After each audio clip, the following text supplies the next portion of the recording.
Fringe North podcast series. So each episode will have some exciting guests from our amazing community of performers and creators who will give us an inside look into both their lives as artists and what they're bringing to the festival this season. Hello, bonjour, Annie. Hola. This week, I'm so excited to be joined by Nancy Edwards. Nancy, thanks so much for joining me. Oh, you're welcome. Very pleased to be here. So you are joining me from Ottawa, right? That's right. Awesome. Usually we start out by kind of asking the participants how they describe themselves. And according to your bio, you are not just an artist or a writer, you were a longtime community health nurse. But how would you describe yourself to our listeners and for those who don't know your work? Well, the short form I'm using these days is that I'm a recovering academic writer because I was in academia as a community health nurse for many, many years and did a lot of writing in that role. It's, the publish or perish thing is real. But writing academically, technical papers and research papers is very different to the world I find myself in now. So I suppose I started to make some of that transition when I wrote my memoir, which was published in 2022 about my experiences in West Africa. And then when I decided I wanted to write a play about it, I had to make further adjustments. So some of my academic tendencies still infiltrate once in a while, but I'm trying to hold them at bay. And I've had many people who've helped me with a different way to write and a different way to think about art forms. Very cool. We'll definitely touch on that because I'm really interested to hear about your difference in the transition between academic writing and creative storytelling. But first, can you tell me a little bit about your work that you'll be presenting at Fringe North? So Rethinking Good Intentions. It's influenced by your experience, like you mentioned, as a community health nurse. You were in Sierra Leone in the 70s.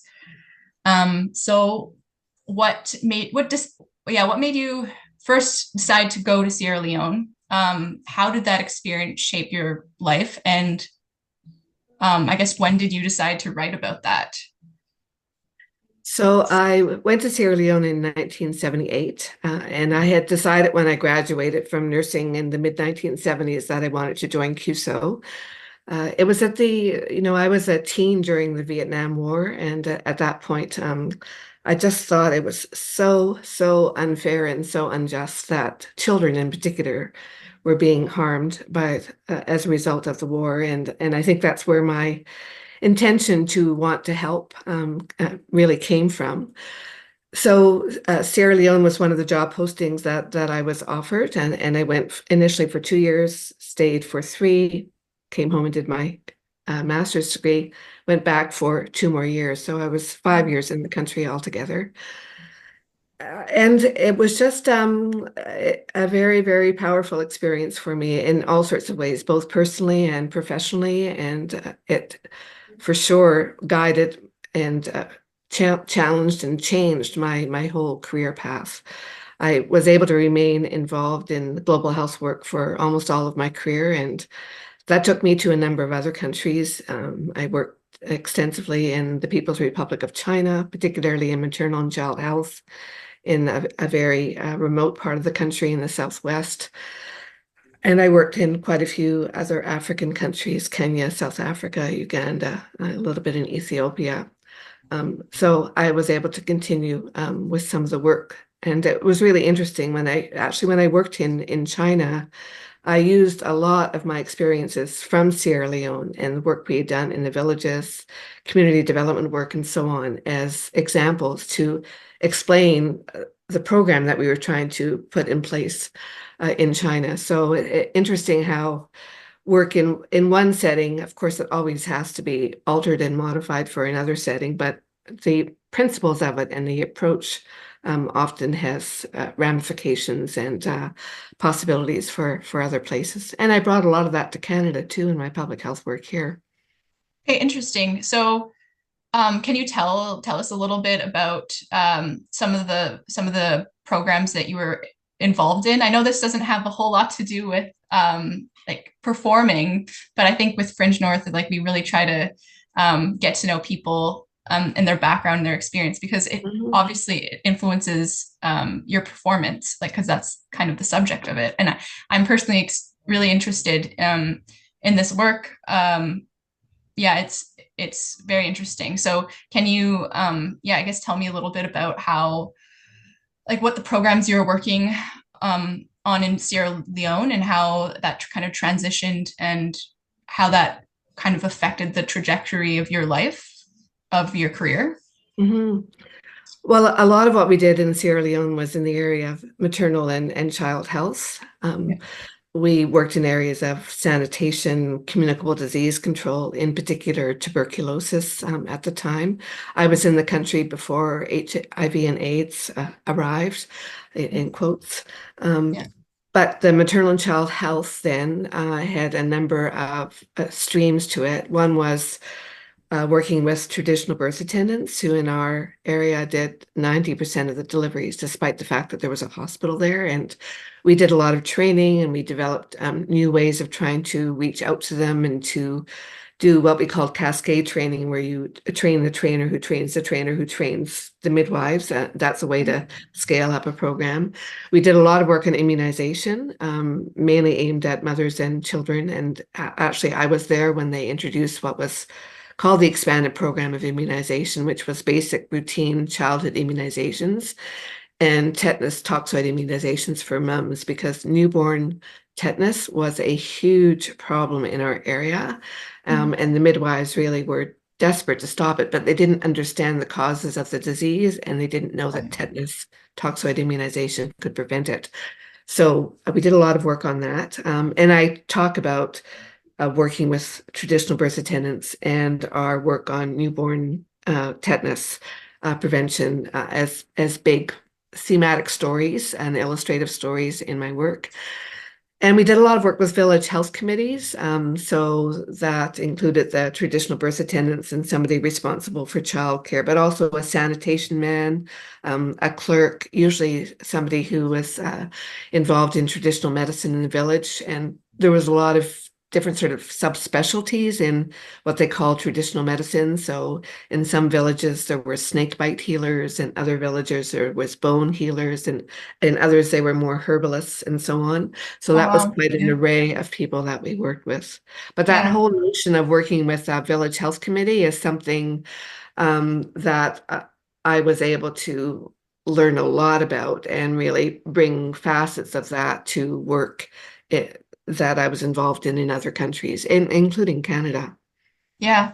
So how did that yeah, how did that work play out in Canada? I know the health system is much different, but depending on the community, there are some, small communities in Canada that require like a smaller team. Yeah, like for example, I lived in a small community in the Northwest Territories for a few years in Fort Smith, and I know, like you were talking about the midwifery program, and it's super important. The midwifery programs in any of these smaller communities are hugely important. Unfortunately, it's getting underfunded right now, but I digress. What what were the implications in Canada, and how did you kind of pivot some of that knowledge and bring it to some of the work you did here? Well, when I came back to Ontario and had a job working in public health, both in Hamilton and then in Ottawa, it was at a time when there was a lot of changes happening within public health in Ontario. Up until then, an awful lot of public health nurses' time had been in one-on-one home visits. A lot for example, postpartum women who'd come home from hospital with their babies. And there was lots of visits to people who had cardiac events and maybe had cardiac surgery and that sort of thing. And they were trying to move us more towards what we now call a population health approach. So how could we deliver services perhaps to groups of people, and to think about some of the underlying factors that influence people's health? So not just working to help individuals change, but how to make decisions for individuals easier, for example, for them to make a change if they were so motivated. So what I found was that my experiences with community development efforts, and fundamentally village health committees are about community development, about community engagement, about self-determination, all of that. All of those principles and some of the approaches I learned had really high relevance for the work that we were doing here, and so I was able to bring it to bear.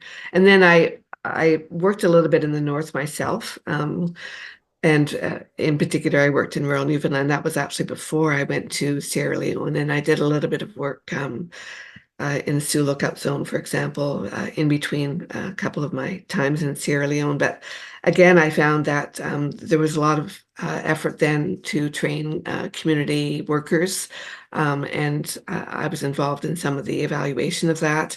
And the same principles held, the community development, and how do you do the cascade training to help people who are on the ground living in those communities work within their community structure with their community leaders to start to shape and make positive changes. Wow, that's really interesting and really important work. So it's very inspiring. Thanks for sharing. It's very rewarding work, and Yeah, I that's think good. part of it is the mutual learning that goes on, right? Because I mean, I come in and I have my areas of expertise, and I work with a team that has many other areas of expertise, but the community is always the entity that understands the way things are better than anybody possibly can. And they have many facets of expertise, that being one. So trying to find that mutual learning, I find to be that mutual learning zone, I guess, to be really interesting and very powerful and impactful on me as a person, and hopefully to some extent impactful on the community as well. Yeah, I really appreciate that philosophy. I don't have any experience in public health or but like I'm a painter and like I enjoy community arts. I'm working for Fringe North and stuff, and um, I really appreciate that approach to like it being kind of a community basis, and it's this mutual kind of learning experience. Because yeah, especially I'm thinking of becoming a teacher, and I do really like that kind of that thought that you're not just teaching, you're not just imparting wisdom, but you're kind of learning as you go as well. And I've heard a lot of teachers kind of describe that experience of teaching as like just being is equally as rewarding in learning. So I think, well, and especially, I don't know, my best teachers had that kind of philosophy, I think, so that's really awesome. So you have written about your experience for years, right? You did mention that you're an academic writer. When did you start? When did you kind of start that journey of academic writing? I'm assuming you kind of did that when you were in your master's, right? Because oftentimes we're forced to write papers and research papers and stuff Yes, I like guess that that. was my first painful introduction to it in a sense. Yeah. And then I was in an academic position right after I came back from Sierra Leone in Okay. 1984. So I've been in an academic position, but had appointments in public health throughout my career in Canada.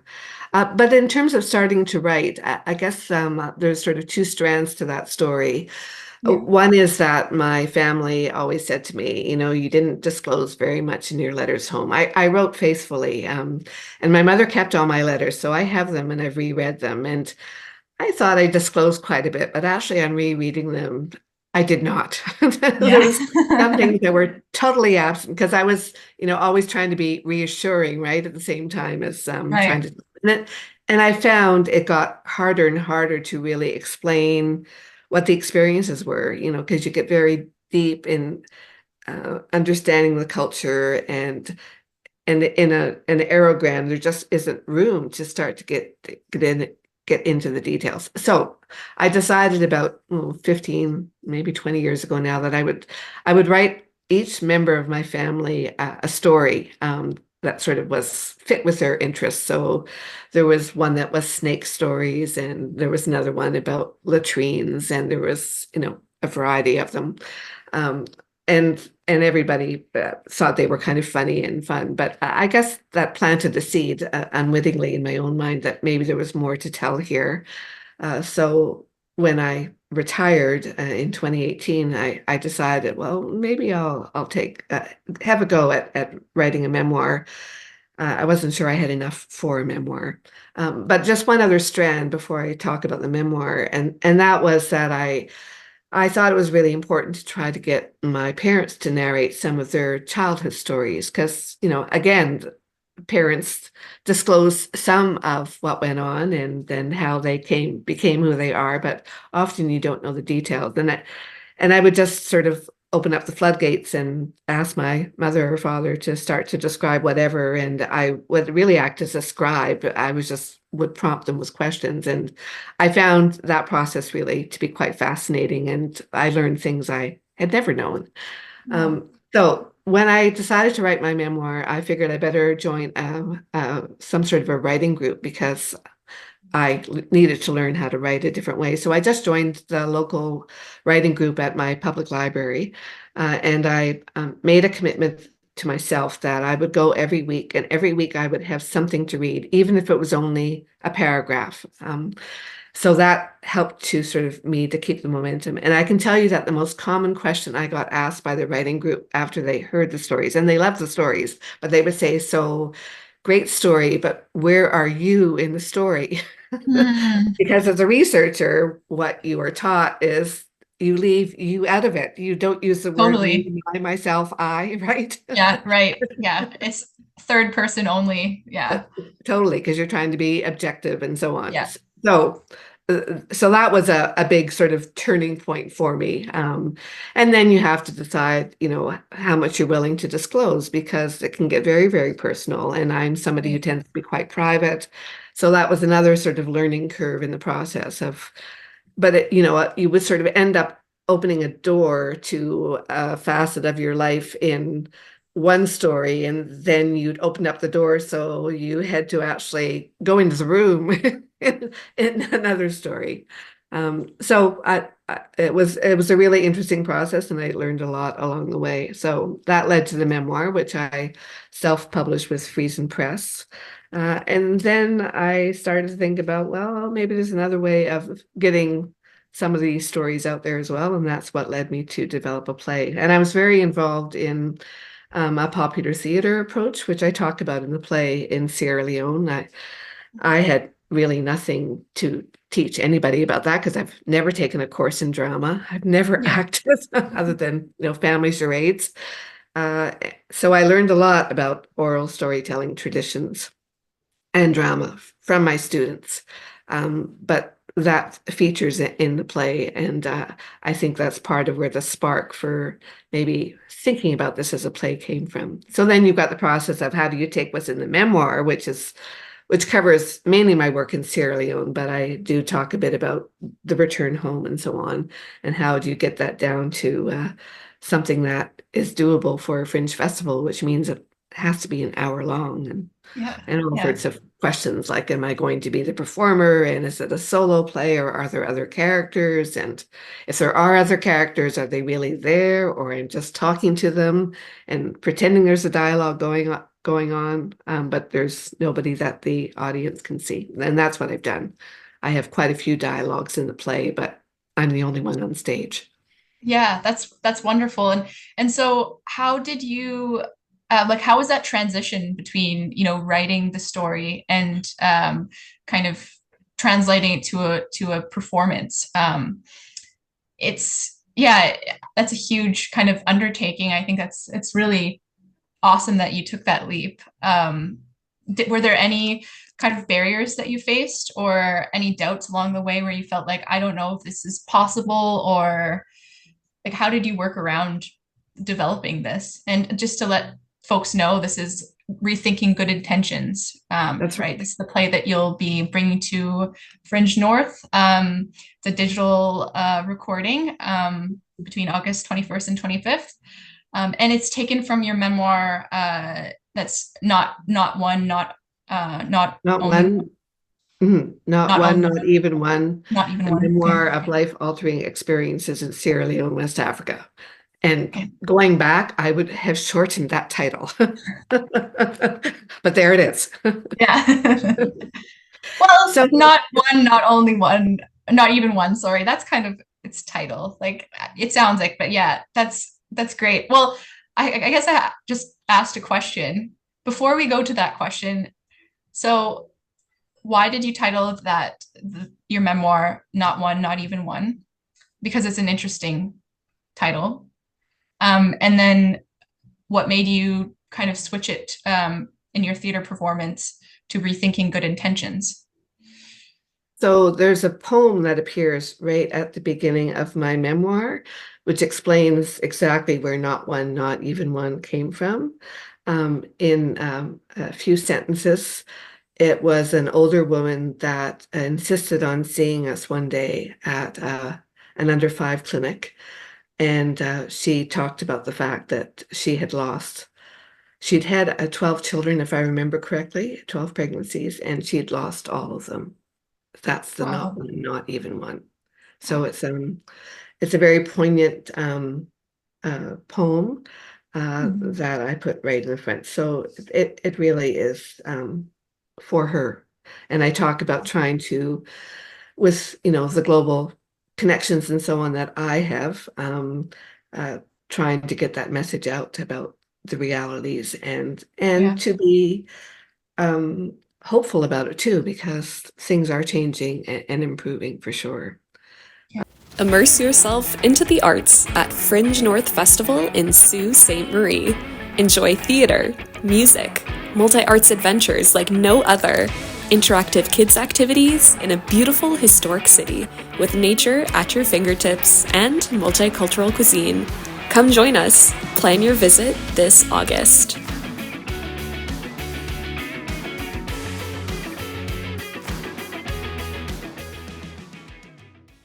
Decided to change it because as I sort of whittled down the memoir to what I was going to speak about, and most of it comes from the memoir, all rewritten, of course.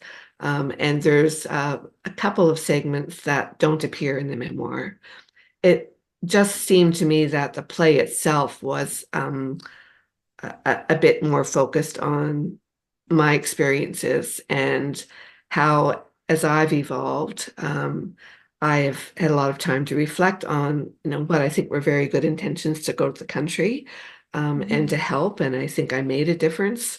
But it's I suppose, the maturity of reflecting back on what good intentions are and how we can use our good intentions, which I think all of us have, to help in our local communities or globally. But really, what are we trying to achieve and who will this benefit? And I try to raise questions within the play itself where I basically break the fourth wall. And in asking a question that I ask of myself, I'm hoping the audience maybe will reflect on what that means for them as well. That's really interesting. And why do you think that this play is important to bring to Fringe North? So it's like Fringe North is in Sault Ste. Marie. It's kind of it's in Northern Ontario, on the cusp of Northern Ontario. You mentioned Sioux Lookout, Mhm. and I'm from Geraldton, Ontario, so I grew up in further north, but it is still a northern community. And so, why do you feel that this play, Rethinking Good Intentions, and some of these ideas might be important? I think there's a number of aspects of it, and I was really pleased in the Fringe application for Fringe North that they actually asked that question, the relevance, because Yeah, I think it's really important as an artist to think about that yeah, for the Fringe North work. For me, it boiled down to a couple of things. So one is that despite all that I learned about the culture in Sierra Leone and so on, I remained a cultural outsider. I'm not a Mende woman. The Mende were the main tribe that I worked with. And I have certain insights for sure that I bring from having lived there for a number of years, but I remain a cultural outsider. And I think there's many people who go to work in the north of Canada with great intentions, nurses, teachers, others, who probably have a similar experience. So I thought some of that might resonate with the audience. Secondly, around maternity care, I'm well aware of the many issues that the North has faced and Northern women have faced about the contentious so-called policies around women being taken out of their northern communities at 36 weeks of pregnancy, so that if there's anything that goes wrong during the birth, they're in an environment where hopefully a safe delivery can take place, etc. But that's it. There's just so many complexities to that, and I know a lot of that has changed, but it remains a real challenge. And I think for any woman who lives in a remote area, whether it be in northern Canada or the area of China where I worked, or the remote villages I worked in Sierra Leone, there's a lot of similarities to the issues and challenging aspects of family decisions and household decisions and community decisions and dislocation from community and all of that is mixed in. So I touch on some of that, obviously, from a Sierra Leonean health system perspective in this play, but I think some of that may also resonate with the audience. So I just, those are just a couple of examples, but I think although it's an extremely different context and setting to Northern Ontario communities, for example, there are things that really cut across. And I guess the bottom line on my play from an artistic standpoint is I just hope that the stories, which are, both heartwarming and heartbreaking, resonate with the audience, and that we just feel those bonds of our common humanity. And no matter where we live, what ethnic group we come from, what language we speak, that's what binds us together as people. Yeah, that's wonderful. I think you mentioned the word self-determination before, and I think that's a strong word in terms of when you're talking about the ability and for these communities to have stronger public health or maternal health programs, and it should be every person's right to a health system. But yeah, I appreciate that those comments. I think that's so interesting. I'm really excited to see it. I did ask a bit earlier, and we kind of jogged around that question. My fault. But how did you go about kind of, I wouldn't say translating the memoir, but like adapting the memoir to a play? Like, how did you go about this process? I'm very curious. And did you face any difficulties? You did mention that you got a little bit of help and some insight to some of your maybe friends or professionals, acquaintances. But yeah, could you tell me a little bit about how that developed? Sure. So I would say there were many layers to it, which is not unlike my memoir, I suppose, but different layers that unfolded as I embarked on the process. One was, as I guess, the first big thing is you have to figure out what it is that you're going to chunk down from your memoir and what stories might work well in theater. They may work well on the page for a reader, but not work in theater. And then which of the myriad of stories, because there are many, of course, in the memoir, are sort of worthy of telling. One of the things that helped me with that was that in reaching out to audiences and talking to people about the memoir, I found myself continuously going back to certain stories in the memoir because they just seemed to be more riveting for the audience, and people could relate to them. And interestingly, I also found that although some of those stories actually appeared in several different chapters, I would sort of bind them together in a package when I was talking to people orally about the memoir. So an example of that was the one around newborn tetanus, and that becomes a scene, a pretty dramatic scene actually in the play. So overall, I think because I had spoken to many people about the memoir orally, I didn't find that to be so difficult. I also actually had joined a number of storytelling groups like Storytelling Ottawa, Storytelling Canada, a couple of storytelling groups in the United States, and I told some stories from my memoir there, but I also listened to their storytelling approaches. I took a storytelling course out of Storytelling Toronto last year. So all of that also helped me sort of rethink how to, I suppose, package some of the scenes. And then I would say another big layer of it was, figuring out how much description. So my to include. So my approach in writing a memoir is you want a lot of rich description, but I found for the stage, actually, you want to figure out how much can just be acted and how much should just turn into dialogue and skip the description, and how much you can sort of, I suppose, trust the audience's imagination to see in their own way what's around you on the stage, even though you may not have described it and there's nothing there on the stage. It's all in their imagination. So that was a really interesting process. And in workshopping the play, I think one of the most encouraging things I heard from audiences was, whoa, you really took me there. I really felt like I was with you in that village, and so on. And then I kind of feel like I came close maybe to getting it. So it Wow.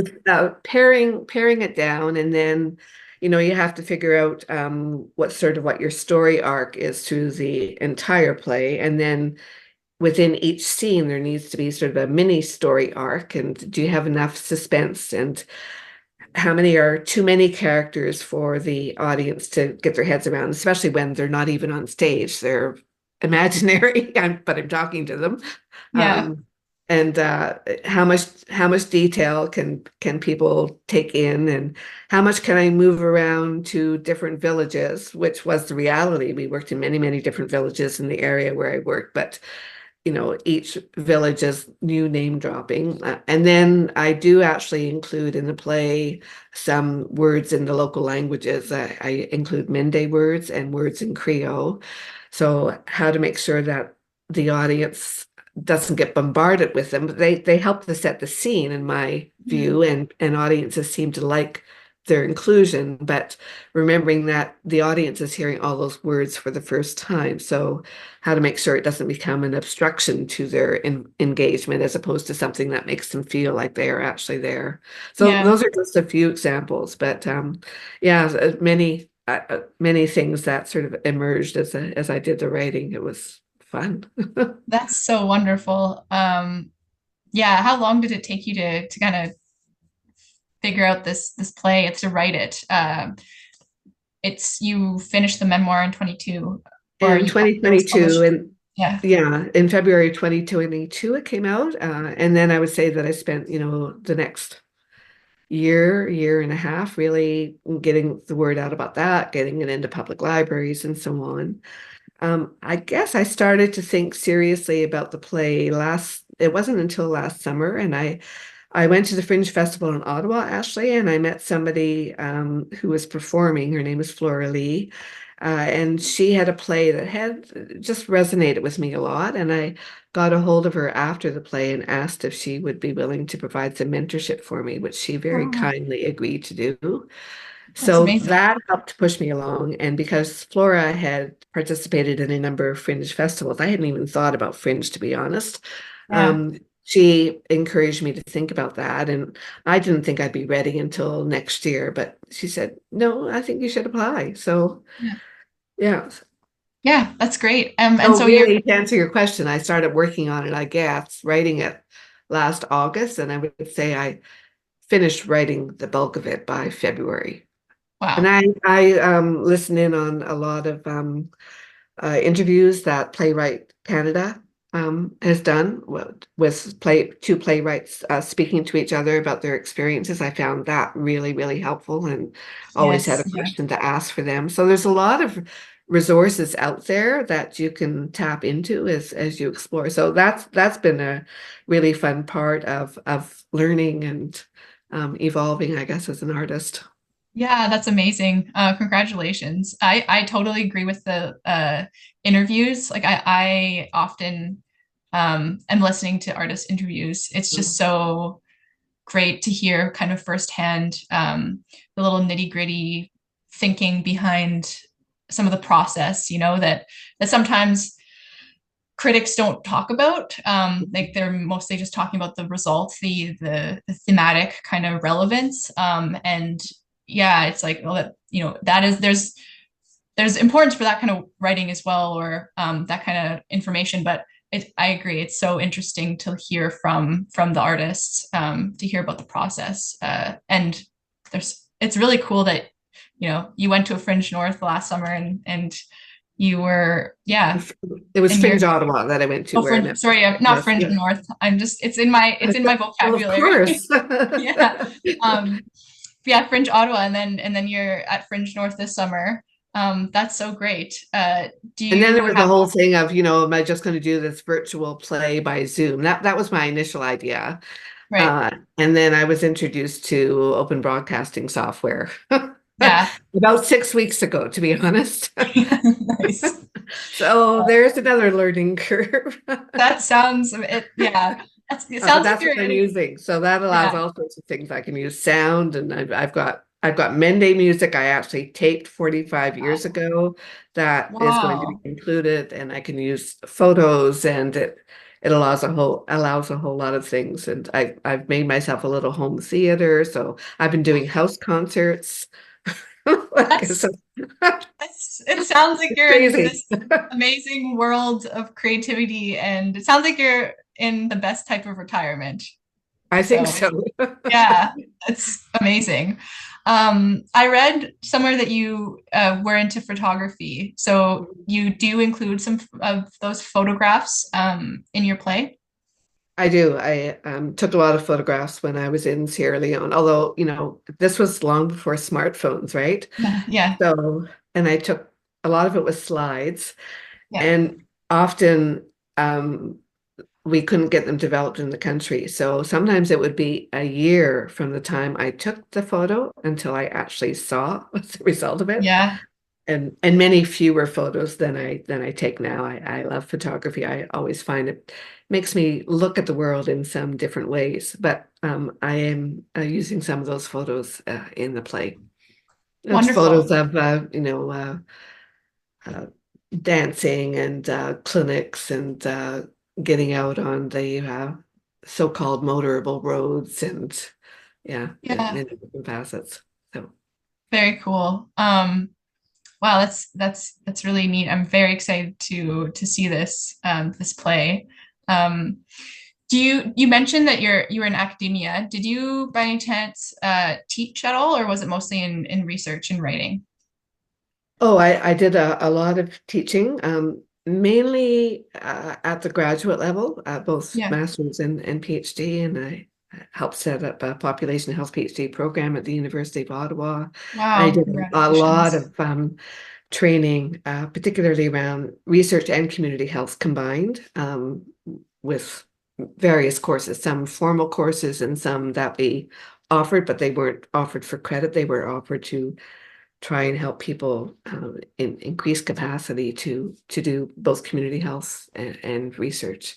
And I Wow. did training in many different parts of the world. Many of the countries I listed before, I've been involved in very directly in a lot of training there. Wow. Congratulations. What an amazing career. And that question was sparked just because I was thinking about performance. Obviously teaching is not really a performance, but there is an aspect to delivering information that it kind of is a little bit performative, right? Would you say that that's true? Oh, absolutely. So Yeah. I chuckled because one of the things that I've always done as a teacher, I really like to engage the students. I love role playing and that sort of thing. So in a few of the workshop performances I did on a stage, one of the observations I got was you seem to kind of pace a bit too much at times. And I think some of that is just sort of, finding my way, thinking about different segments of the stage and how to use them and so on. But some of it is my teaching experience where I would purposefully, in a big amphitheater, move from side to side to make sure I had eye contact with all the different students in the audience. Some of those tendencies, and remember that's not acting. That's different. Yeah. Your pacing. Yeah. But I'm sure, even probably in the stories that I've selected and so on, I guess I feel that they're powerful stories to relay. But I suppose there's a teaching element too, that they have something to convey in terms of a message and for people to relate to. So I'm sure those teaching principles are ever present, but I'm not performing as a teacher. But I would say it probably gives me self-confidence for sure to stand up in front of an audience. It doesn't help my self-confidence around memorizing a script and making sure that I'm paying attention to where the lighting is and those aspects of acting, which are so vitally important. So that's where there's been more learning for me, and I'm still learning. Yeah, I think that's really interesting. And I was thinking, like, you have the experience of speaking in front of an audience, which I think for one is a huge kind of a barrier for some people. It's either that they're going to get on the stage or not, kind of thing, right? Yes. Oh, absolutely. Totally. Because some people are hugely, creative, and they think there are storytellers, there are writers, there are, folks that enjoy improv, but it might be very difficult to have the courage to kind of be in the limelight and be on stage, and especially, you're taking the stage by yourself, which is, a pretty big undertaking. But that sounds really amazing. And you did a performance, you mentioned 6 weeks ago. We were kind of, or it wouldn't have been 6 weeks ago, when we were emailing, you said you did a take. How did that go? I'm trying to remember which one that was now, because I've actually done it, performed it 10 times now. 5 or 6 really were workshopping. It was before I was anywhere near having the script memorized, and it was still figuring out what props to use and what not to use. And it's been very different audiences. The one you may be speaking about is one, I think it's one that I did on stage for a long-term care setting. So there were residents of that long-term care setting present, as well as their caregivers, and some of the residents probably were pretty clued out about what I was saying. Others were absolutely right with it and were interested in the memoir and talking to me afterwards. The caregivers, of course, were very present, but that's a very different audience to doing it in front of my writing groups that I've done it for, or a little house concert I held a few weeks ago, which was for some people who've actually worked themselves in international development. So each audience, and I've done it for some of the Stephen Lewis granny groups that raise funds for HIV and AIDS for grandmothers who are caregivers in Africa.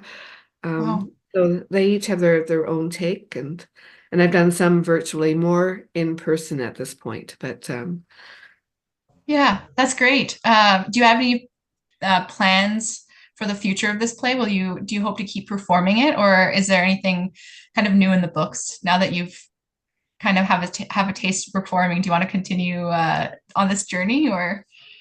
I think so. I'll go through the Fringe experiences this summer to decide if I want to go that route again. I'm actually performing in 5 Fringe festivals. Wow. That's actually virtual as well. And then Fringe North, and also in person in Guelph and London and Halifax. Around marketing and timing and all sorts of things with Fringe. So I've enjoyed learning about that. I'm going to be doing a couple of in-person performances in the fall. So one is actually for the University of Windsor, which is my where I did my a bachelor's degree, and we're having our 50th reunion of our nursing class. So I'm doing it for the university at large. Yeah. And I'm in discussions with the storytelling group about it, and I'm in discussions with a large church in Toronto about it. Wow. What I would like to be able to do is to do it for students in international development programs and health sciences, medicine, nursing, and so on programs who are interested in global health, and use it as really a discussion starter for them to think about, their intentions and their interests or not in global health work, and what can we learn from global health for a work that they might be doing overseas or in Canada. Wow, that's amazing. Sounds like you're busy, but I'm sure this It's is pretty going to be busy. a really, really great experience. I'm excited to hear about how this goes and to kind of see the future of the piece. Before we wrap up, I am curious, do you have any advice for young people or anyone really? I always say young people, but I think it could be anyone of any age who is interested in, I guess, pursuing the arts, but it could be pursuing what they want to do. Do you have any advice for our listeners? I guess I can think of three things off the top of my head. So one is, it involves taking risks and trying out things that you may not have tried before. But until you try, you don't know. So give it a try. What do you have to lose, right? Now I've lost my other 2 points. I think we have to create time within our very busy schedules, no matter where we are in our study or work life, to allow space for the creative arts, and find out what is your space that enables that. It's probably space without your cell phone. Note that I have mine right here, right? Yeah. And maybe for me, it's space in nature, actually. That's where I find, and I often go to nature. I go for walks and so on when I'm stuck with my writing. So find what that space is for you. Maybe it's a coffee shop where the creativity can kind of bloom and seeds get planted and so on. And then I think, I guess my third one would be get connected with others who are maybe like-minded in terms of desire to create and explore artistic endeavors, but expand your network. And there's just so many resources and opportunities out there. We're so blessed with that. So allow yourself to kind of get outside your comfort zone, and maybe you'll decide it's for you or it's not, but see where that takes you. That's some amazing advice. Thank you so much, Nancy, for joining me today. It's been such a pleasure learning about your work and your performance that's coming to Fringe North. Rethinking Good Intentions will be up at Fringe North between August 21st and 25th. And thank you everyone for joining us. Merci, miigwech, gracias. Just a reminder that Fringe North 2024 will be from, again, August 21st to 25th. Please check our website and all of our social media in the description below for more information about Fringe North. And if you want to support all the work that our team is doing here, please consider tipping the Fringe. Your support not only helps us, but it supports Northern artists and emerging artists throughout the North. Every dollar counts. So you can find that link below as well. We will be back next week with a new episode, and we can't wait to see you. Thank you so much. Thank you very much, and good luck with the festival. For either, I'm the Heather, so the proud mascot of Fringe North 2024. You'll see me swaying in the wind throughout the festival, just like I do in the beautiful shorelines of Manitoulin Island. I'm an artist in my own right, bringing a touch of natural beauty wherever I go. Fringe North is all about celebrating the vibrant arts community in the North. And guess what? 100% of our box office sales goes straight to paying the amazing artists who bring the festival to life. But to keep the magic going, I need your help. If you spot me around the festival, feel free to ask me questions or discover cool facts about Fringe North. And most importantly, tip the Fringe. Your support helps us to continue to bring this incredible festival back year after year. So, Want to support Fringe North? Tip the Fringe and let the arts flourish. Remember, Fringe North, expect the unexpected. For more information on how to tip the Fringe, head on over to SueFringe.com.